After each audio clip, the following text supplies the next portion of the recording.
Hello, bonjour. Welcome to the Union Safety Net, le filet de sécurité syndicale, a union podcast for working people. I'm your host, Sébastien Bezeau, et oui, parfois en français aussi. This podcast is hosted by the Union of Safety and Justice Employees, le syndicat des employés de la sécurité et de la justice. Join us for an informative discussion every month about issues currently affecting working people.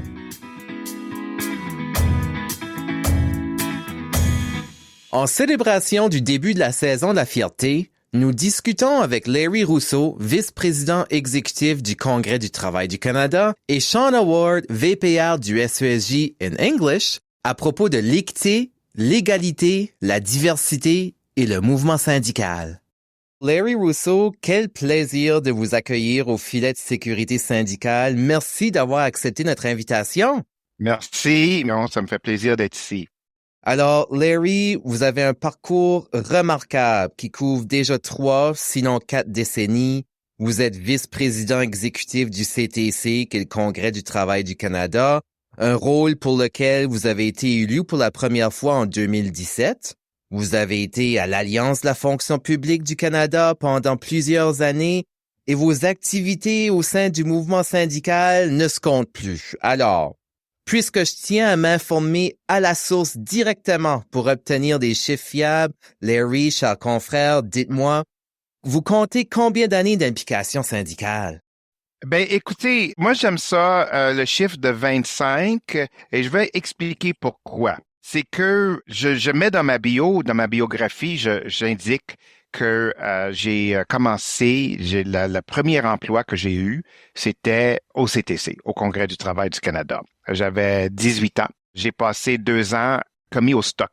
Mais, tu sais, c'est pas assez de dire commis au stock, parce que non seulement est-ce que j'étais responsable d'expédier, vous savez, dans ce temps-là, il n'y avait pas de courriel, il n'y avait pas l'Internet, tout se faisait par papier. Alors, imaginez, on recevait une vingtaine de boîtes de papier chaque semaine, OK, qu'on imprimait et qu'on réexpédiait vers les fédérations de travail et les conseils de district, les Labor Council. Alors, parce qu'il y avait toujours des campagnes, il y avait toujours une grève en quelque part, il y avait toujours quelque chose qui se passait. Alors, c'était un apprentissage absolument incroyable de savoir c'est quoi, comment est-ce que c'est structuré, le mouvement syndical, mais c'était aussi un excellent apprentissage quand on m'a demandé d'être le délégué d'atelier pour ma section où je travaillais dans la production en bas et en même temps, j'étais automatiquement délégué au Conseil du travail d'Ottawa. Pendant 2 ans, je dis que ça, c'était mon collège de syndical parce que j'ai tout appris. Maintenant, j'étais vraiment foncièrement, comme on dit, très enfoncé dans la garde-robe. Et puis, je cachais ma sexualité, c'est certain. Écoute, à la fin des années 70, c'est pas n'importe qui avait le courage de sortir du garde-robe. C'était dangereux d'être ouvertement homosexuel. Alors, j'ai passé plusieurs années et j'ai fait un long parcours où est-ce que je suis entré dans la fonction publique, mais tout en restant caché. Et ce n'est que vraiment presque 20 ans plus tard, quand je suis sorti du garde-robe, que j'ai pu m'afficher complètement pour dire voilà qui je suis. Et bien sûr, quand j'ai fait ça, quand je suis sorti du garde-robe à la fin des années 90, la première chose que j'ai fait, c'est que j'ai redécouvert l'activisme, premièrement dans la communauté LGBT. J'étais à Ottawa, mais ensuite à Montréal, et puis où j'étais vraiment impliqué. Et puis ensuite, j'ai finalement décidé de retourner à la fonction publique parce que j'étais dans le secteur privé. Et quand je suis retourné à la fonction publique, en 2003, la première chose que j'ai fait, j'ai cherché ma carte syndicale. Vous êtes là de tout cœur et toute âme, ça c'est certain. Puis, à travers ce parcours, vous avez beaucoup œuvré pour les questions qui, dorénavant, s'appellent des questions d'équité. Est-ce que vous considérez qu'il fut un temps lorsque ces questions prenaient la dernière place derrière des combats?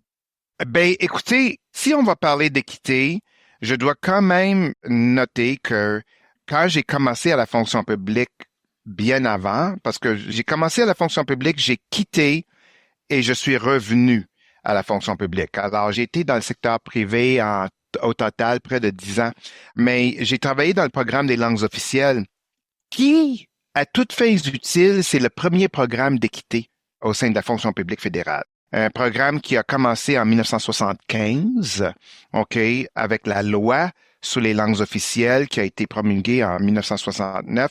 Alors, pour reconnaître que les anglophones et les francophones, OK, ont des droits égaux et ont le droit d'être représentés équitablement au sein de la fonction publique. Équitablement. C'est de là que vient le mot équité.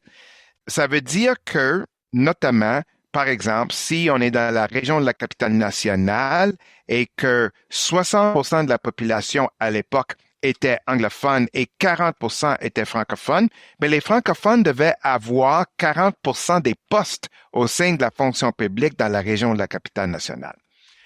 Wow! Là, ça a été une grosse bataille. Quand j'ai commencé en 81, dans les années 80, c'était ça la guerre. C'était ça le challenge entre francophones et anglophones, parce que là, il fallait monter la représentation des francophones au sein de la fonction publique. Alors, quand la loi sur l'équité en matière d'emploi est sortie, je crois au début des années 80, et qu'on a ciblé 4 groupes, les minorités visibles, les gens ayant un handicap, les autochtones, ainsi que les femmes. Alors là, ça a été différent. Pourquoi? Parce que la loi sur les langues officielles avait une approche différente. On avait des objectifs à atteindre et même en 1985, la loi sur les langues officielles a été enchâssée dans la Constitution. OK? Et là, ça lui a donné des dents à la loi sur les langues officielles. Alors là, c'était une obligation pour que la représentation entre les deux groupes soit faite. Mais pour la loi sur l'équité en matière d'emploi, il n'y avait pas cette même obligation. C'était plutôt volontaire, c'était souhaitable, hein, que, par exemple, les femmes qui représentaient près de 50% de la population, que 50% des postes soient accordés à des femmes, que si les minorités visibles, on avait peut-être 10 ou 15% à l'époque de la population, etc., etc. Ça a été plus difficile. Alors, pour répondre plus précisément à la question, c'était l'équité dans les années 80, 90, jusque dans les années 2000, a échoué, sauf peut-être du côté des femmes, OK? Mais en ce qui concerne les minorités visibles, en ce qui concerne les Autochtones et certainement en ce qui concerne les personnes ayant un handicap, on n'a pas réalisé qu'est-ce qui était souhaitable, une représentation équitable de ces groupes-là au sein de la fonction publique. Et c'est pas seulement d'avoir des gens, de dire que, par exemple, si on parle de minorités visibles, si aujourd'hui 25% de la population canadienne est de minorité visible, de dire que 25% de la fonction publique soit de minorité visible, c'est à tous les niveaux de la fonction publique. Alors, Larry, parlons des droits LGBTQ+. Vous avez dit que vous êtes sorti du placard les années 90. Moi, j'ai sorti du placard dans les années 2000. Alors, on a vu le chemin parcouru depuis un quart de siècle, c'est pas négligeable, là. Le niveau d'acceptation de la diversité sexuelle, ça a pris des dimensions insoupçonnables il y a 25 ans, que ce soit dans la culture populaire, les arts, la jurisprudence ou même les considérations politiques. Puis personnellement, je pense à notre chère drag queen québécoise Rita Baga, par exemple, qui ont très peu de temps à pénétrer le star system québécois et ensemble désormais indélogeables. Puis elle fait des tournées au Québec avec des salles remplies de gens de tous les horizons.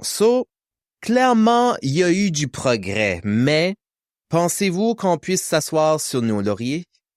Absolument pas. Et si on regarde toute la polémique qu'on est en train de vivre dernièrement, si on regarde ce qui se passe politiquement, surtout à l'extérieur du Québec, mais aux États-Unis, et surtout dans l'ouest du Canada, mais jusqu'à Ottawa ici, où est-ce qu'on est en train de dire que les personnes trans et la communauté LGBT en général sont en train de former les enfants, de les conditionner à être gay ou à être trans ou à être... c'est effrayant. Je suis content que tu mentionnes Rita parce que moi, je me souviens quand Rita a commencé à Montréal. Rita ne serait pas Rita si c'était pas de Mado. OK? Ouais, Je ouais, dois te dire, ben, ouais. tu sais, je vais te dire que je me souviens très bien, Mado, avant d'avoir le cabaret, moi, je me souviens, écoute, je chantais à l'époque. Je me souviens d'un spectacle qu'on avait fait au Théâtre National dans le village pour les fonds pour le VIH. C'était un fundraiser. Et je me souviens à l'époque que Mado, que je trouvais était une excellente drag queen parce que c'était une des seules au Canada, et j'ai voyagé un peu beaucoup aux États-Unis pour voir les différents spectacles. Elle était une des seules qui présentait le spectacle de drag qu'on pouvait trouver à Londres ou même à New York. Mado, c'était Broadway. La façon qu'elle se présentait, c'était le show. C'était le show Broadway. Beaucoup de drag queens à Ottawa et ailleurs, Toronto, etc., c'était plus comédie pour du lip-sync puis tout ça. Mais Mado, tu savais que tu allais avoir un show. Puis elle, dans ce temps-là, elle faisait ses shows au Sky, qui était sur Sainte-Catherine. C'était les mardis martini avec Mado. Et ça, c'était bien avant qu'elle ait son... Mais tout ça pour dire que depuis ce temps-là, les drag queens ont pris leur place. Hein? Si on voit RuPaul aujourd'hui, le spectacle à la télévision, etc., ont pris leur place, mais les drag queens, dès le début du militantisme LGBT, si on retourne jusque dans les années 60, c'est les drag queens qui étaient toujours en avant les trans. Et pas seulement les drag queens, mais les personnes qui étaient trans à ce moment-là et qui ne pouvaient s'exprimer que dans les clubs, hein, parce que souvent, on ne pouvait pas s'habiller ou bien même dire, écoute, moi, je m'identifie comme femme, je veux m'habiller comme femme ou le contraire comme homme, et on ne pouvait pas aller au travail comme ça. Hein? Alors, c'était dans les clubs ou dans la rue, pendant les parades ou pendant les manifs. Hein? Et il faut reconnaître le rôle absolument crucial dans le militantisme et des années 60 et en passant par les drag queens, mais on va arriver en 2016 à Toronto où est-ce que Black Lives Matter a commencé. C'était pas avec l'assassinat de George Floyd, c'était quelques années, 4 ans avant. C'était en 2016 où est-ce que les drag queens et les personnes trans à Toronto ont dit assez, c'est assez. Il y avait trop de policiers en uniforme qui marchaient dans les parades. Hein? Les drag queens disaient, hey, je reconnais des policiers là qui sont en train de marcher pour le Pride, mais qui m'ont arrêté, qui m'ont battu, qui m'ont vraiment harcelé, et etc. Alors, c'est absolument inacceptable.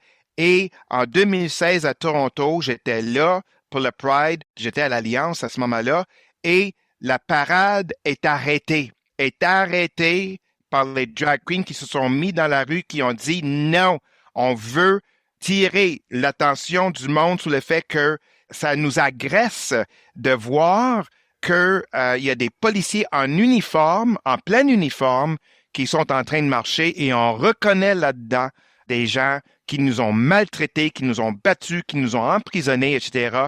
Pourquoi? Pour toutes sortes de raisons. Et ça, il faut dire que ça nous a remis tout le monde sur la voie que la fierté, c'est vraiment une action politique où est-ce qu'on doit se battre les droits de la personne parce que quand on s'attaque à une, on s'attaque à tous. Hein? Alors là, an injury to one is an injury to all. Et Mado, c'était une activiste, mais Rita, tout le monde en faisant qu'est-ce qu'ils ont fait, il y a plusieurs autres à Montréal et ailleurs, mais en faisant qu'est-ce qu'ils font, qu'est-ce que ces personnes font, ça nous avance sur le chemin de la défense des droits de la personne. Puis là, tout récemment, on parle que des personnes trans, qu'une personne qui fait la transition n'est pas nécessairement une femme, c'est ce que la droite conservatrice nous dit. Ça fait là, il y a vraiment beaucoup de haine envers les droits trans. Puis selon vous, la lutte pour les droits trans qui prend le haut du pavé depuis quelques années, est-ce que ça représente la dernière bataille à avoir? Jamais. Jamais parce que aujourd'hui, c'est la saveur du jour. Hein? Avant, c'était les hommes gays. Après ça, on a vu que, bon, ben, écoute, les bisexuels, etc. Bon, ben, écoute, là, est-ce que c'est vraiment des gens gays? Est-ce que c'est... Tu sais, on a plusieurs lettres dans l'acronyme, hein, le alphabet soup, comme on dit, mais qui dit que ce ne sera pas une autre lettre demain? Alors, vraiment, parce qu'on a l'intersexe là-dedans, on a queer, on a des gens, et finalement, ce que je crois qu'il faut se rappeler dans tout ça, dans l'ensemble de la communauté queer, si tu veux, pour dire que peu importe comment est-ce qu'on s'identifie, peu importe comment est-ce qu'on se sent, OK, on a le droit d'être traité également, hein, avec le restant de la société. Mais tant et si longtemps que la droite va trouver profit à nous diviser, dire que les trans aujourd'hui, qu'est-ce qui se passe avec les trans, que c'est la dernière bataille, ce serait un peu comme dire à la communauté de couleur que la démonisation des musulmans, c'est la dernière bataille pour les personnes de couleur. C'est pas vrai. C'est tout simplement que ça a servi à une cause, à un but, mais demain, ça pourrait être les Sikhs, ou bien on pourrait retourner puis s'attaquer encore aux Noirs de descendance africaine, dépendamment de ce qui se passe politiquement. Alors, il ne faut jamais, jamais s'asseoir sur ses lauriers, jamais, parce qu'on ne sait pas d'où viendra la prochaine attaque. Et même si le LGBTQ n'est pas attaqué, il faut qu'on court à la défense de n'importe quel autre groupe minoritaire qui est attaqué. Hein? Même si on peut ne pas être d'accord, ça peut être une minorité religieuse, hein? Mais on peut ne pas être d'accord avec leurs croyances. Mais s'ils sont attaqués, il faut les défendre parce que le lendemain, ça pourrait être nous autres encore une fois. Ouais, non, c'est très bien dit, mais on prend aussi réconfort dans le fait, comme moi, un francophone ouvertement gay, qui voit quelqu'un comme vous dans un poste de haut dirigeant au sein du mouvement syndical. C'est des petits moments, des personnes comme ça qui nous donnent un peu de réconfort, puis qu'on se tient côte à côte.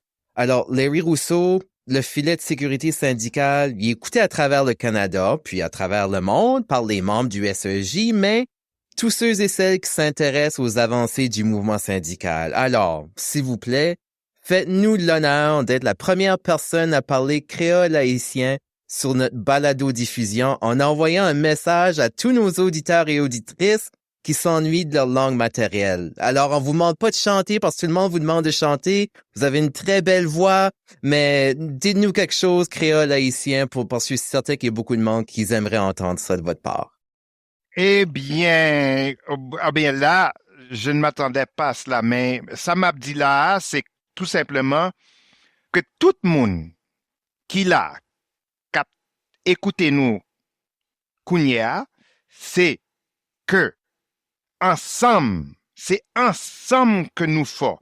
Là, nous mettons ensemble, charge la par loup. C'est ça que nous dit.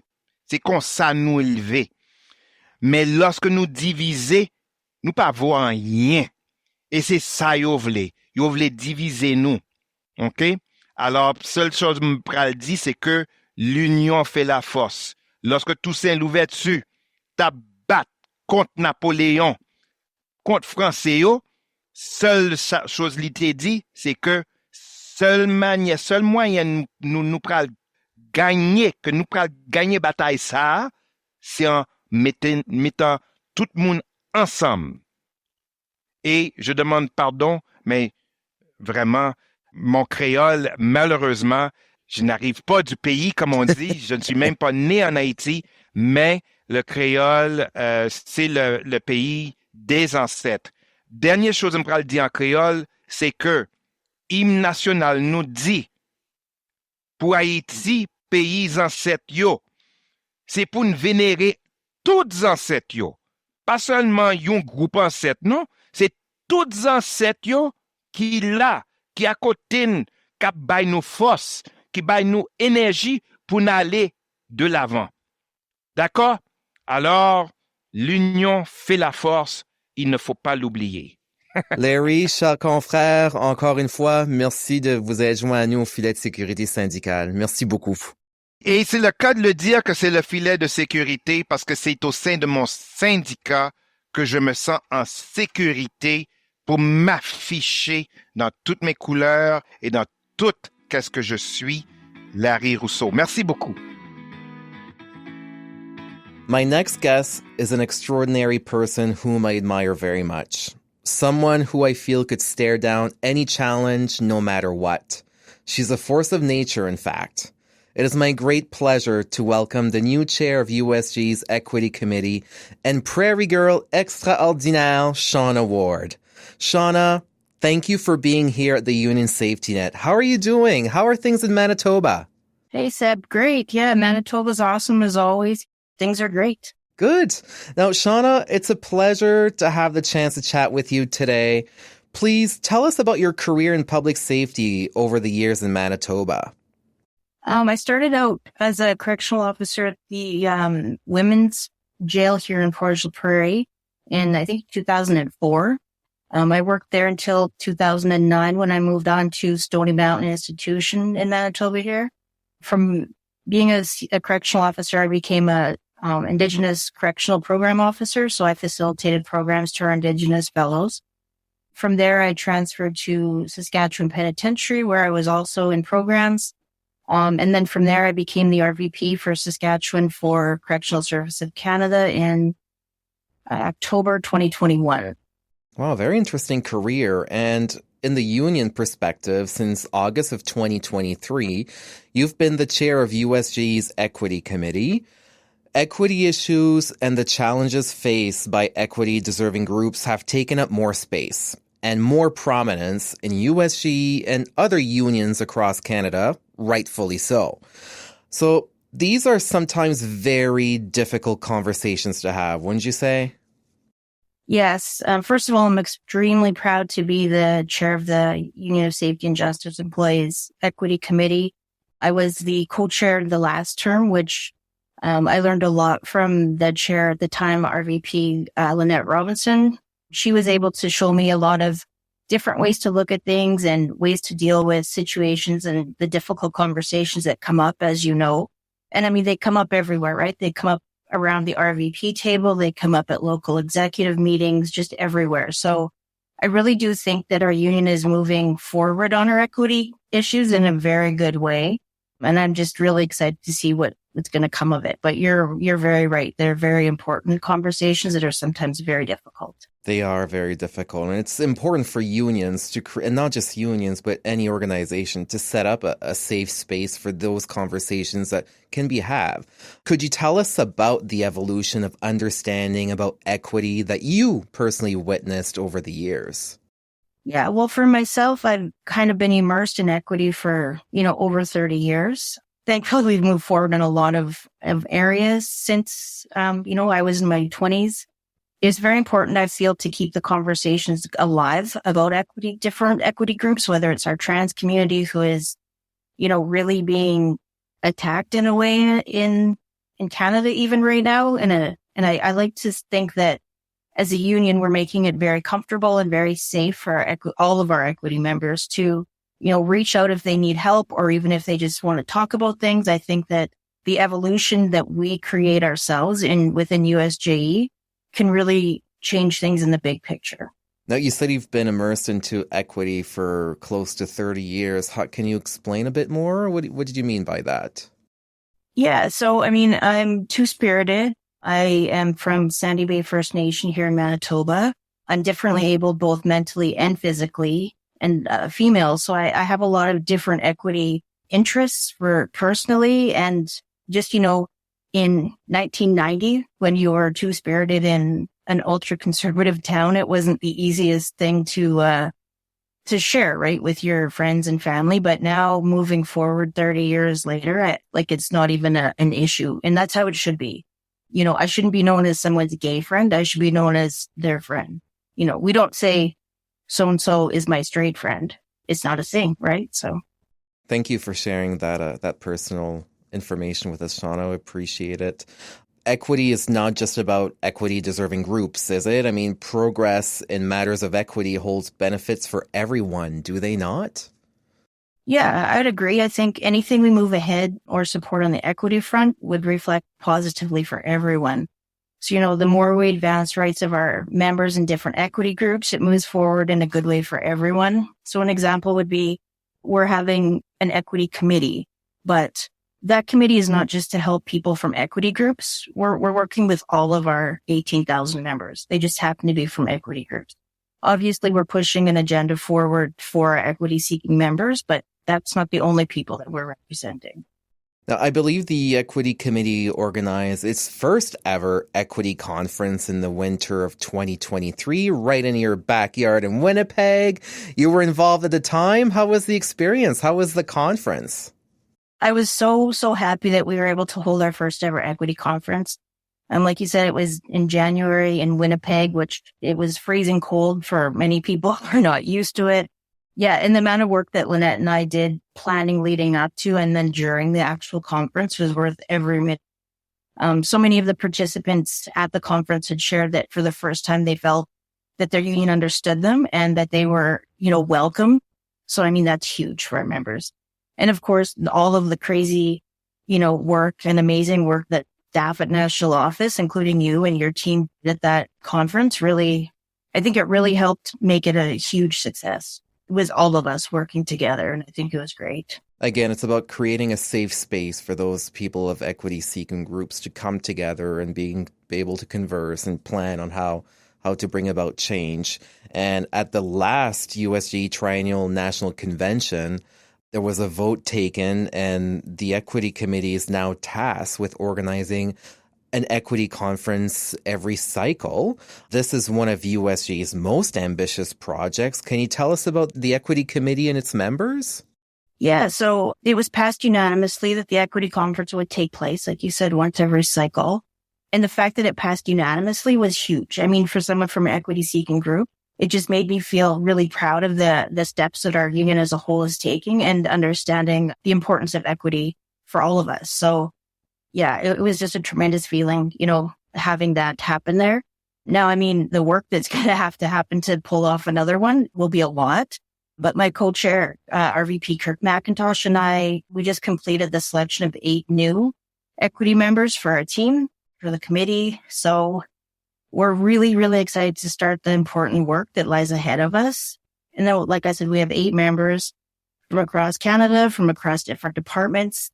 And I know it seems far away, 2025 for the equity conference, but we're going to get started on it right away so that we can pull off another great event for the members for learning and entertaining and just, camaraderie and getting together to talk to each other and build some of the relationships that I think we need. So. Now, you say there's 8 new committee members that form this national committee from coast to coast to coast. Were they all voluntold to be part of this committee, or was there actually enthusiasm of people who wanted to apply and wanted to be part of this committee? How did that unfold? I'm sure because a lot of people across the labor movement, they struggle with membership engagement. And I'm just wondering, Equity Committee in this year, 2024, how did the selection come about? Was there enthusiasm about it? Yeah, so we had a call out. I believe it went out in November. And then we just closed it at the end of January here. And we had over 40 applicants, which is huge, I think. Wow. And Kirk and I really do wish we could have taken everybody, right? Because that's what you want, But we did have to, select down to 8 people. We also have 3 alternates that we chose. And then, of course, all of the other people that applied, we still want to work with them to share, take their ideas and all of that kind of stuff. So, just because you weren't selected for the actual committee doesn't mean that there's no equity work or a place for you within our group. So I'll be reaching out to the members who weren't selected, soon and just, get some ideas and let them know that we're still here and we still want to hear from them. And I'm sure they'll be looking forward to that upcoming equity conference. Now, if we just turn our attention specifically to the Indigenous community, USJE does have a strong Indigenous component in its membership. How does reconciliation fit in with all matters of equity? Yeah, I think it's important. USJE has many proud Indigenous members. And in 2023, we held an Indigenous town hall in May, which was open to everybody. We listened to the members, ideas, some of the concerns they had, and we, just let them know that we're here, right? We're here to listen to their ideas. We're here to listen to their concerns, and hopefully we can move things forward in a good way. And then we also, in October, we held an Indigenous roundtable in Ottawa. So there were mostly Indigenous staff from the Ontario area. We had a few members also joined by Zoom, which was very important, I thought, to get a picture across Canada. We had the Commissioner of Correctional Service of Canada, Anne Kelly. She attended and listened to the members and talked with them. And we also had the Deputy Commissioner of Indigenous Corrections, Kathy Neal, attended. They were really involved in the conversation. They were open to the concerns and some of the ideas that the members that participated had. So we're hoping that type of thing can continue because, as you said, reconciliation with our Indigenous people is very, very important. And it's something that we want to get right. Another thing that we're doing, the Deputy Commissioner of Indigenous Corrections, Kathy Neal, has agreed to meet with me. So we meet once a month and we kind of share ideas, concerns. She shares, some of the issues that she's trying to move forward. And she's very open to talking to us. And I think that's a great avenue for both of us to, build on things. And it shows that she's very serious about helping our Indigenous members, like her staff or members. And I just think it's beneficial. And I'm very, very thankful that she takes the time, to meet with me out of her busy schedule. And I'm sure you took a lot of pride and see it as progress when you saw that Manitoba elected an Indigenous premier as well, right? Right in your hometown. So that's also another big step towards reconciliation and seeing that Indigenous people get elected to positions of power. So, Shauna, on a personal note, to complete our interview today, when you imagine the future, what's one thing you'd like to see accomplished for our members? I think for me, it sounds so simple, but it will take a lot of work. And my thing is that, we don't need an equity committee because it's not a thing. We're all equal. It doesn't have to be a certain group that has to work together to get equality. But I'm willing to put in the work, obviously, but that's my vision, is to not have to have these special groups. Shauna Ward, Regional Vice President in the Prairies, our Prairie Girl Extraordinaire. Thank you for joining me on the Union Safety Net. Thank you so much, Sam. Merci. Thank you for joining me for this episode of the Union Safety Net, Le Filet de Sécurité Syndicale, a union podcast created by USJE for working people. If you have any feedback on today's episode or would like to suggest a topic you want us to cover, please reach out on social media platforms. We love to hear from our listeners. I'm your host, Sébastien Bezeau, and I hope you'll join us next month for another episode of the Union Safety Net, Le Filet de Sécurité Syndicale.